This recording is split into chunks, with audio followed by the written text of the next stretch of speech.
Merry Mead and welcome to the Witch's Cauldron. My name's Paula. Today is another video in my Divination series, and we're going to start a series of videos on tarot cards.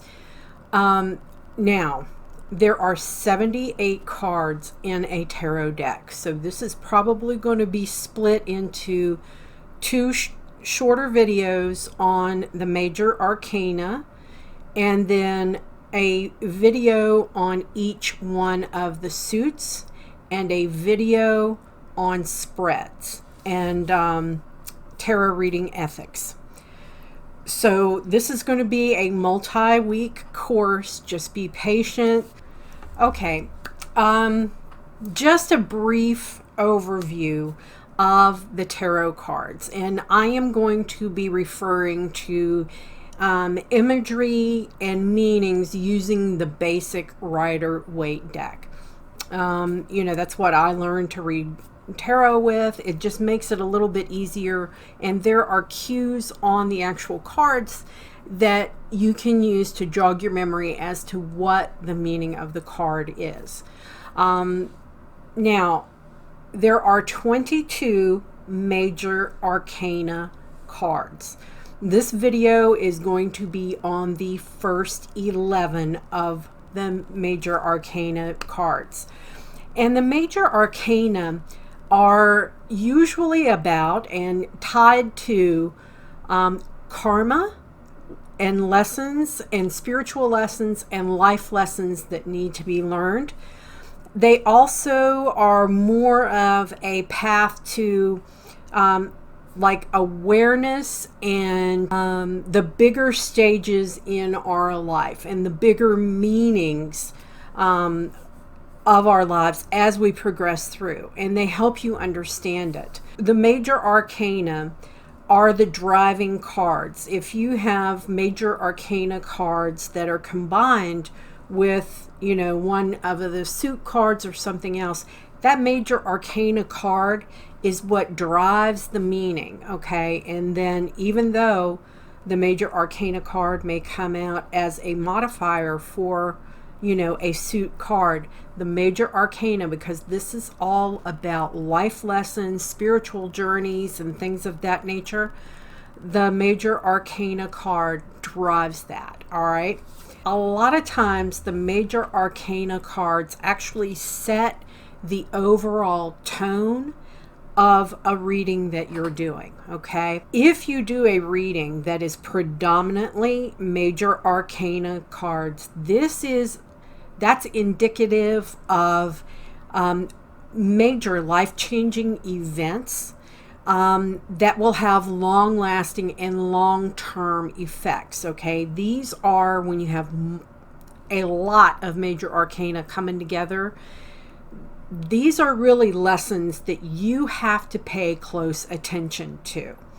And in general, and I'm going to make very, very broad, you know, statements. This is not going to get, you know, like into the nitty-gritty of the subtle nuances of the cards.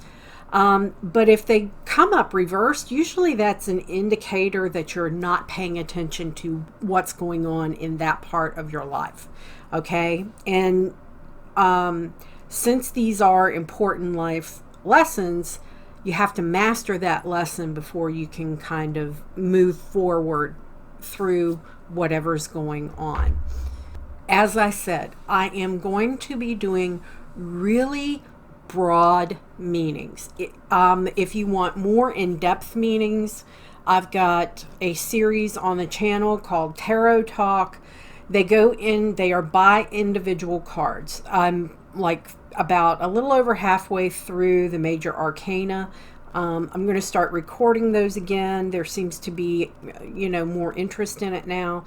But these are just really high level meanings of each one of the major arcana cards. Now, there are 21 cards that are numbered, and then you have one that is unnumbered, and that's the one that I'm going to start out with, and that is the Fool. And I will pop pictures up so you can see what I'm talking about.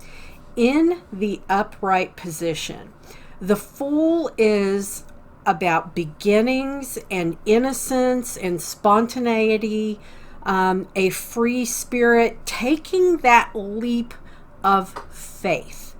Okay? And in the reversed position, it's usually indicative about somebody who's being very reckless, they're taking unnecessary risks, or someone who is really holding things back. Okay? The number 1 card in the major arcana is the Magician. And the Magician in the upright position is about manifestation, being resourceful, your personal power, and being inspired to act, or act in a way that is, you know, inspiring or inspires others.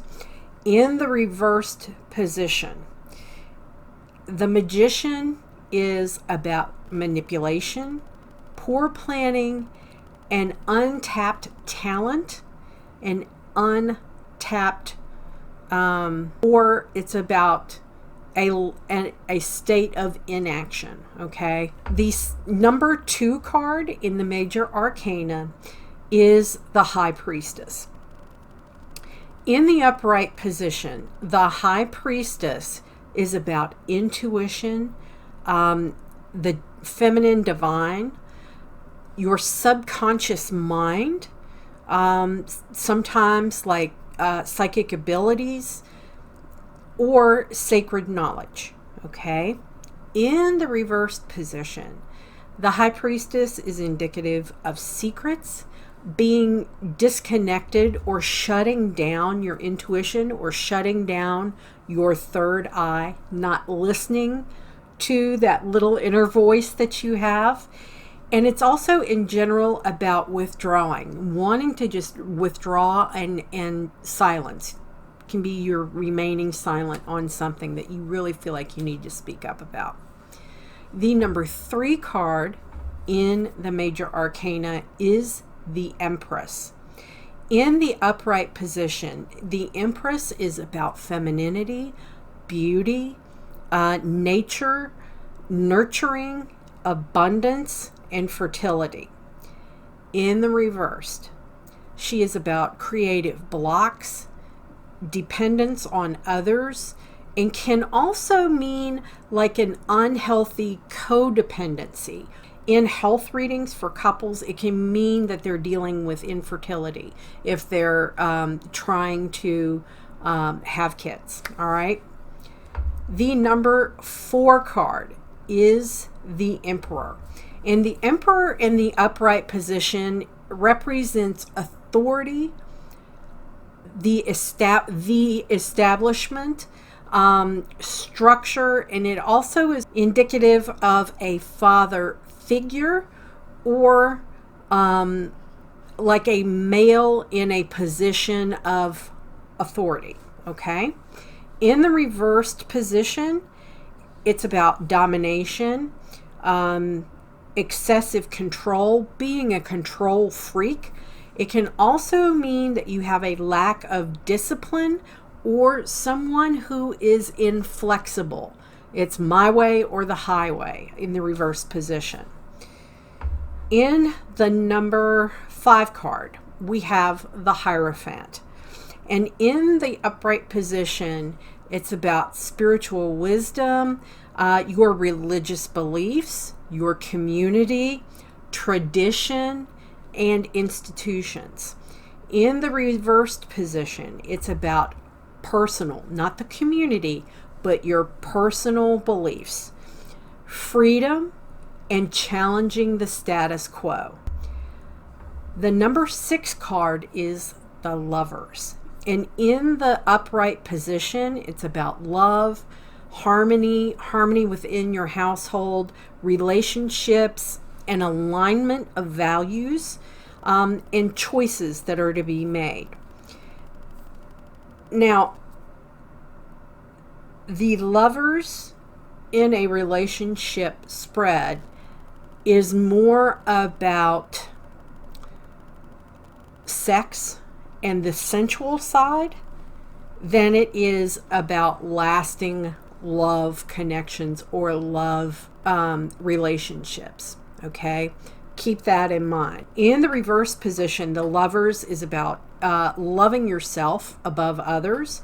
A disharmony or imbalance in the household. It can sometimes indicate an imbalance of power within the household.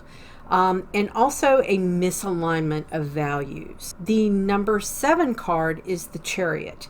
And in the upright position, it is about control. Think about the old movie Ben-Hur, okay, when they were having the chariot races and the drivers had to have such control over the team of horses. And when they lost control, they got run over and they were bloody, broken, and dead in the middle of the track. So kind of keep that imagery in your mind when you're thinking about the Chariot. It's also about success, willpower, and action, taking an action that will lead to success, and being determined. In the reverse position, like I said, that's that wreck. That's that race, that chariot running over you. It's about needing to have more self-discipline. It's a lack of direction. You're in opposition about something with someone else. You have the opposing view. Okay. The number 8 card is the Strength card. In the upright position, it means strength, courage, being persuasive, having influence or being influenced, and having compassion. In the reversed position, it's about self-doubt, having really low energy, raw, explosive emotions, and inner strength, all right? Or lack of inner strength. The number 9 card is the Hermit. And in the upright position, the Hermit is telling you that you are in need of some introspection, you know, to be like that hermit, to kind of withdraw and look within, to have a good soul search. It's about being alone, seeking inner guidance, and like I said, being very introspective and taking a really hard look at things.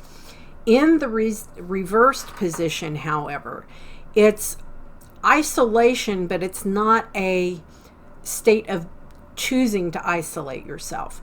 It's being isolated, and it's about being lonely, and it's about complete withdrawal from a particular situation. Now, our last one for this video is the number 10 card, and that is the Wheel of Fortune. In the upright position, the Wheel of Fortune is about good luck. It's karma. It's the cycle of life and life cycles. It's about your destiny, and it's about reaching a turning point, an important turning point in your life, or a turning point in some type of situation. In the reversed position, the Wheel of Fortune is about bad luck, resistance to change, and breaking cycles. The need to break like an unhealthy cycle, okay? So that's it for the first half of the major arcana. I hope you enjoyed the video. If you did, please give it a thumbs up and be sure to subscribe to the channel before you leave. And as I always say, my friends, merry we did meet, merry we will part, until we merry meet again. Be well and walk in love and light, everybody. Bye.